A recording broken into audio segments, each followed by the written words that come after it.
How's it going, everybody? My name is Warner Fields with Fields of Profit. Today, I'm here with my friends Sebastian and Louise, who are crushing it on Amazon. They just did over $100,000 in December, and we're going to get into the nitty gritty, how they run their business. But if you guys just want to briefly introduce yourself, maybe let us know a little bit about how your business works, how you got into the world of Amazon. We can just go from there. Yeah, so I guess we started with Amazon. It's been a year since we actually Mhm. started going pretty aggressive with it. We started probably like 2 or 3 years ago, but never took it really seriously until Sebastian joined the team. It started with me and my mom selling blankets. The thing was like we didn't even know we were profitable because we didn't have the software like keep SellerAmp.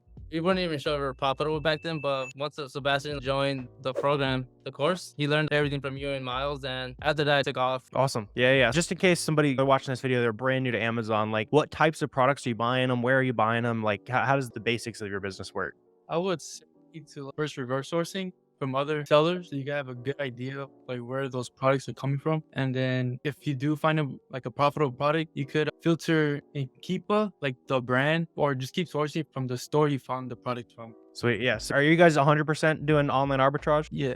Yeah, Awesome. 100%. Awesome, awesome. Yeah, so for the uninitiated, basically we're just like looking at retail websites, that kind of thing. And what he's talking about there is like looking at what people already sell. It's like a kind of a major hack. It's like the training wheels of Amazon, right? You get to see what the good items are out there, what people are already selling. You basically just find them a little bit cheaper, right? So you guys said you've been in the Amazon game a little bit for 2 or 3 years at this point. What's your background before Amazon? Did you have a bunch of prior business experience? How'd you stumble into starting Amazon? There's plenty of good businesses out there. Like, why Amazon? Yeah, so I was always into like making money online basically. In college, I started messing around with the stock market, and yeah, that didn't really work out. We all think we're Warren Buffett for a couple weeks of our life, I think. And then it's like, all right, maybe I'm not.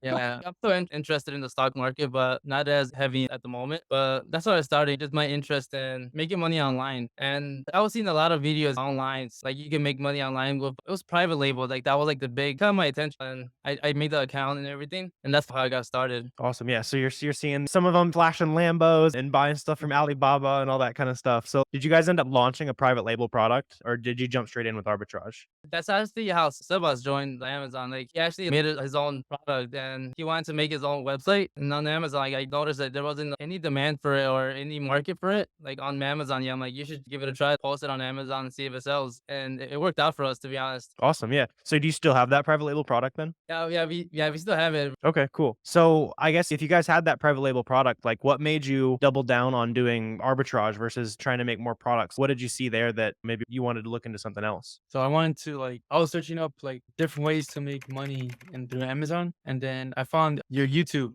and yeah, I bought the course from there.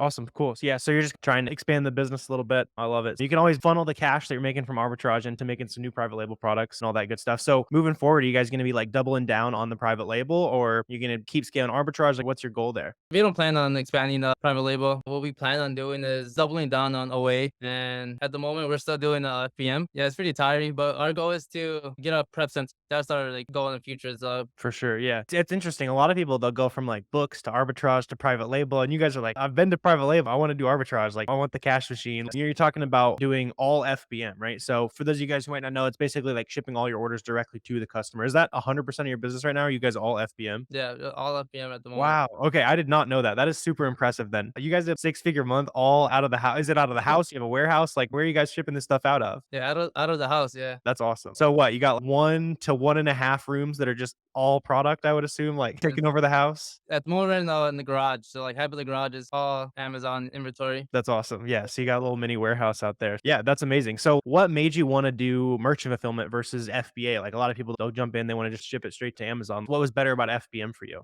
So we did FBA for quite a while. Did it like for the first 8 months of last year. But the thing was, like, kept hearing like FBM is a lot quicker. Like, you get the money fast, and it was true for us. To get a quicker turnaround on our cash, because that's what our biggest problem was in the beginning of the year was not enough cash, and that's we're still enjoying the quick money return. Right. Yeah. It's hard to get away from once you get hooked on that quick return, like you're getting it in the same day, you're making the sale the same day. Yeah, it's really good. And if you guys are watching this video and you're like low on capital or you're like trying to get the ball rolling, like it's the best way to make those quick sales like they're talking about here. Keep the ball rolling, keep that capital turning over. You'll grow a lot faster. The other thing you were talking about was getting into a prep center. And I can help you guys out with after we hop off here. I got a prep center hooked up and all that for you, especially with as much as you guys are crushing it. But I think they should be doing a lot of FBM, right? Shipping direct to customer. And for you guys in your shoes, like what's the decision? It's like, all right, now it's time to do a lot more FBA. I want to use a prep center. What is that? Is just saving time or what's your thought there?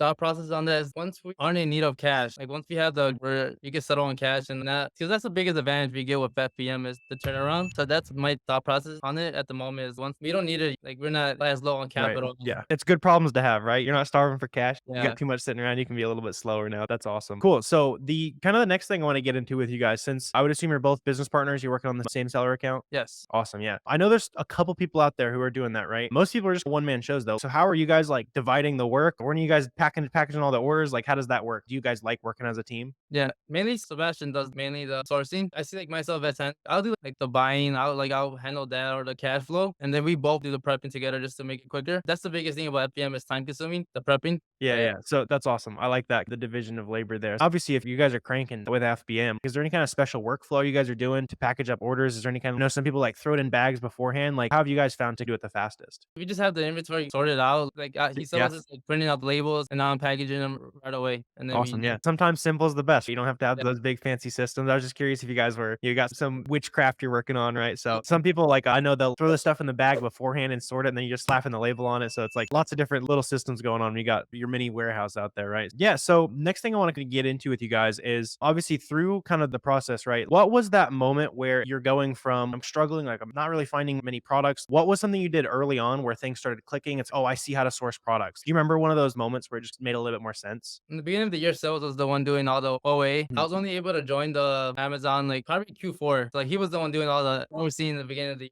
Yeah, yeah. So Sebastian, do you know any of those last minute or just one of those light bulb moments for you? It was just those test buys. I was doing like 12 and then that didn't work out. I would do just keep going on test buying different products and then until I found a really good product and then the whole thing sold out in one day. So I had to keep stacking on those and then that's like it flipped the switch. These are good Yeah. products. Yeah, it takes that first product, right? Everything we're talking about right now, it's like a scam or it's not real, and then you make the sale and it's, oh, like how do I get more of that? Are you still selling that item? Do you want to share what that item was or like the category or anything like that? It was beauty, so it was like a powder. How'd you find it? Were you like looking through storefronts, kind of what you're talking about earlier? Yeah, I was just on storefronting people. It was from iHerb. Oh, cool. I've made many good purchases there. They love money, right? They're not, they don't cancel too many orders. Sweet. Obviously, you guys are doing great, doing, I guess, six-figure month in December. Is this kind of your full-time gig? Do you guys have jobs? Like, how much time are you dumping into the business? yes, at the moment I was able to transition to full time at the Q4 or during Q4. And yeah, Sebas was always full time at it. And so yeah, at the moment full time. Before I was working with my dad at construction and I was able to after Sebas,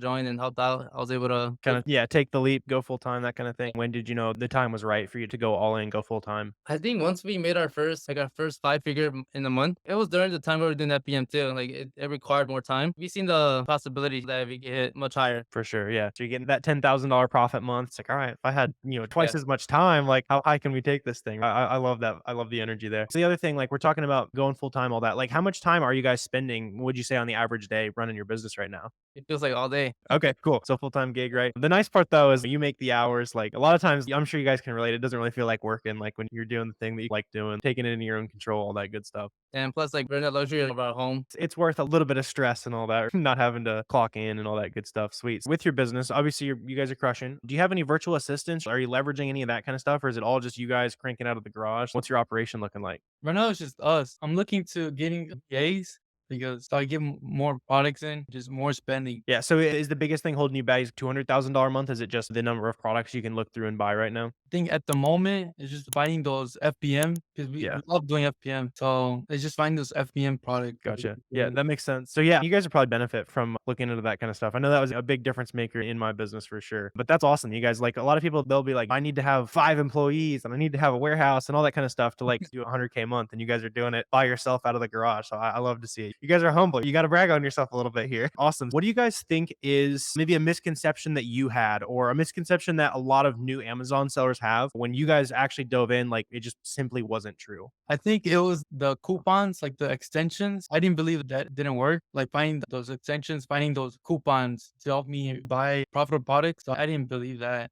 Right. Yeah. Yeah. And a lot of people, they'll start and it's like, oh, all I have to do is buy at walmart.com and it's at retail price. But like you're talking about, you really need to be, using coupons and all that kind of extra stuff. Really, we're just glorified extreme couponers. We just make a little bit more money than hoard laundry detergent around the house. Sweet. As you guys were getting the ball rolling, was there anything that maybe at the 5K a month, 10K a month scale, was there anything that you guys were doing a lot of back in the day that you had to stop doing so that it would stop limiting your growth? You could grow a lot faster? It just took a lot of time, like of sourcing. Yeah. It took a while to, I don't know, it feels like it took a while, but Yeah, nothing. just building that sourcing. Like, yeah, no, I totally get it. Like that first little bit is going to be super hard. Like your first item is the hardest, and every single one after that, it gets a little bit easier. Most people don't make it through the first 5, 10 items, and clearly it pays off if you're able to get there. What's one thing that held you guys back in the beginning? How'd you get over that early roadblock? I think that in the beginning for us, it was just the capital just played a big part. In the beginning, we just reinvested all the money we got. It was just the snowball. So that's how it was just to even get to that 100K. Like throughout the whole year, we basically invested all the wins. That's awesome. Yeah. Have you guys taken on any debt or used credit cards, or is it all just reinvesting the money? Investing and applying to like some credit cards to help us cash flow. Yeah, sweet. So, are you like carrying a balance on that, or you be paying it off at the end of the month, just letting it build cash back and that kind of thing? And last year, we were always maxed out on repeat. Gotcha. Yeah, yeah. So we're doing the same thing, right? So some people they'll leverage debt, that kind of thing. You might as well get that cash back and all that through credit cards, though. And it sounds like you guys have been able to solve a lot of the cash flow with FBM. For those sellers who are watching, you're like, man, I don't have enough money to start Amazon. FBM's the way to do it. Going out, getting that quick proof of concept and all that good stuff. You guys have been on Amazon for a little bit now. What is one thing that's changed about Amazon, for better or for worse? What's one change that you've noticed? So maybe like the back then, the biggest thing for me, like I didn't have before was the softwares. Just having the like possible to find products without people or selling it. That's crazy. You guys are you're trying to fly extremely blind, running the business, all that kind of thing. So yeah, I can see how it'd make a big difference if you suddenly can see how fast the product is selling or know how much you're actually making. Yeah, it's crazy the difference that invest 40 bucks in yourself will have on your business. Sweet. Like moving forward right now, like what's the biggest thing holding you back? I know we've talked a little bit about prep centers and stuff. Like what's your main focus for the year that's going to really grow your business? I think the biggest thing for us is actually getting maybe virtual assistants to helping us like source for new products and that get more FPM. Yeah, I would agree with you. I think getting a little bit more hands on deck. And a lot of people will jump in and they'll say, oh, I need a virtual assistant like right away. They're at 5K a month. What do you think is the right time to start thinking about hiring some help? Like when did you guys start thinking about hiring some help for your business? I'm thinking just like for us, like we can still be doing it ourselves, but like it would just take a lot of pressure off of us. Right. That's something we can actually afford at this moment, hiring an assistant. So just less stress on us, if anything. That's how I see it. Yeah. Yeah. So the business that's making plenty of profit, you're not spending money you don't have. You just need a little bit more workload off your shoulders. Like I like that. Like a lot of people, they'll come in and it's, oh, I need to have a perfect system. I got to run like a business where I'm not doing anything from day one. It's probably not going to go super well for you. As you guys know, you're clearly putting a lot of sweat equity and all that. I want you to call your shot a little bit. What's your sales goal for the year? Or what's the big milestone you guys are shooting for this year? So we ended the year at 450. So our goal for this year will at least double it, 800, 900, close to that $1 million. Yeah, you got to shoot for that $1 million milestone then. I think you guys can do it. Especially if you did 100 last December, you grow your way up. You probably do 250, 300 this December. Play your cards right, replenish stuff from last year. And yeah, I'm excited to see it happen. I know you guys can do it. So that was 450 in your first like year taking it seriously too, right? Yes. So yeah. Yeah. That's awesome. Yeah. So with that kind of action taking, like you guys would be totally fine. Yeah. So for that guy or girl, they're watching this video, they've made 0 sales. Maybe they've made a couple sales. What are those first couple action items that you'd say they need to go do, prioritize right now to get serious about their business? First thing, I'll just actually get into solvers and then just educating yourself on what a good profitable product looks like, test buying, and just being patient because it takes time to get the products getting shipped. Like if you get them to go out and buy them, you can see it quicker, but it just takes a lot of patience, if anything. Yeah, yeah, absolutely. Got to be a little bit patient with yourself. Like something we like to say is you'd be surprised how little you can do in a month, but how much you can do over the course of a year, as you guys have clearly proved right there. Like baby steps for that month. It's huge leaps over the course of a year. I like it taking action on that stuff. Sweet. So I really appreciate you guys hopping on the channel, sharing a bunch of value. If anyone watching this video, if they want to reach out to you, maybe ask a question, that kind of thing, where can they find you?